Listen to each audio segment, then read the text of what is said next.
I've been doing a lot of research over the last few weeks because I'm disappointed with the data that I've been hearing on the news, the lack of respect for citing the source of that data, and the data I've been hearing from our politicians. So I wanted to talk to you a little bit about accurate crime data, comparing that crime data to other countries, and why I think the data is different.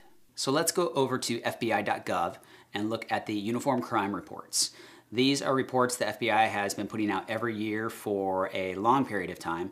What I like about these is that these are unbiased and that the FBI does not advocate policy. I have a hard time accepting statistics from organizations that are actively lobbying Congress or in some way, shape, or form are trying to create policy. So let's look at the national data for violent crimes. Let's look at 1992. We'll see that in 1992 we had a violent crime rate of 757 per 100,000 and a murder rate of 9.3 per 100,000. Now let's fast forward to 2011. We have a violent crime rate now of 386 per 100,000. That is a 50% reduction in violent crime. We have a murder rate of 4.7 per 100,000. That is a 54% decrease. So what I find astonishing about these numbers is that nobody's talking about it. Our media isn't talking about it. Our politicians aren't talking about it. I mean, we have a 50% reduction in the violent crime rate over the last 20 years, yet no one is taking credit for it. I find it, pretty astonishing. It's unbelievable. Does it not play into their fear agenda? That, you're going to walk outside your front door and you're going to get shot? I can't make any sense of it. And so I started looking at the data even further to see that the crime we do have, where is it coming from? When you start to look a little more closely at the data, one thing you'll notice. In metropolitan areas where the population is greater than 250,000, our violent crime rate is double that of the national average. Our murder rate is double that of the national average as well. When looking at the data, you can pinpoint where the crime is coming from. You can dissect that data even further and look on a neighborhood level and see where the true trouble spots are. So I want to know, who's working on improving that? I notice that whenever you try to bring something like that up, it's always a redirect. They want to compare America to another country. America, you guys are always so much more violent than the British. Are we? So let's go over and look at the Home Office. The Home Office keeps statistics that are comparable to the FBI. We're going to be looking at just England and Wales. Northern Ireland and Scotland keep their own crime stats, and those stats are slightly higher. So the England and Wales stats we're looking at will be just a little bit lower. And just to let you know, England and Wales has a population of 56 million. Northern Ireland and Scotland would be about an additional 10 million. So we're just looking at the population of England and Wales. Let's look at 2011. 2011, England and Wales had 762,000 violent crime offenses. That is a ratio of 1,361 violent crimes per 100,000.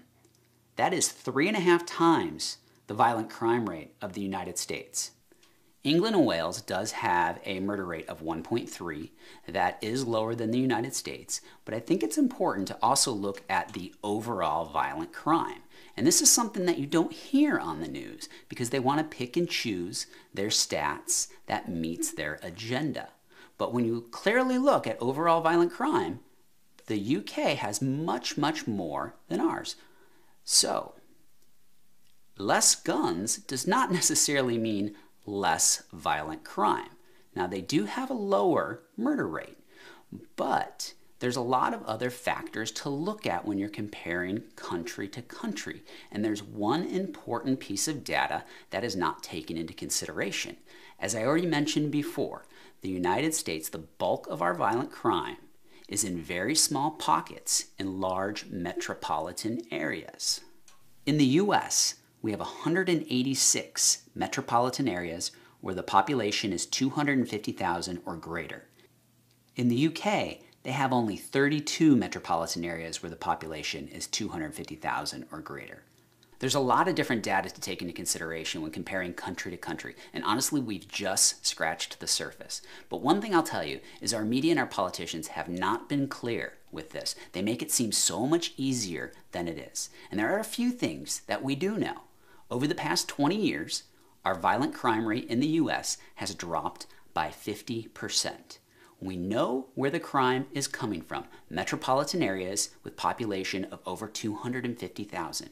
We know that the UK has a higher violent crime rate than us. And we also know that we have 6 times more large metropolitan areas than they do. All of those factors have to be considered. I feel like our media isn't being honest about this. They're using the public airwaves to spread their agenda and wrong information, Pierce Morgan, as well as our politicians that are already introducing legislation before they even understand what the problem is, Dianne Feinstein. Did you know in 2011, out of the homicides that were caused by firearms, only 3.5% were caused by rifles, and the AR-15 is a subset of the rifle group. Way to pinpoint the problems. I'm going to tell you what, if they want to solve violent crime, they need to put on their boots and go to those neighborhoods and figure out how to improve the poverty level, how to create jobs, and how to improve the education system. That is how you're going to reduce the violent crime in those neighborhoods.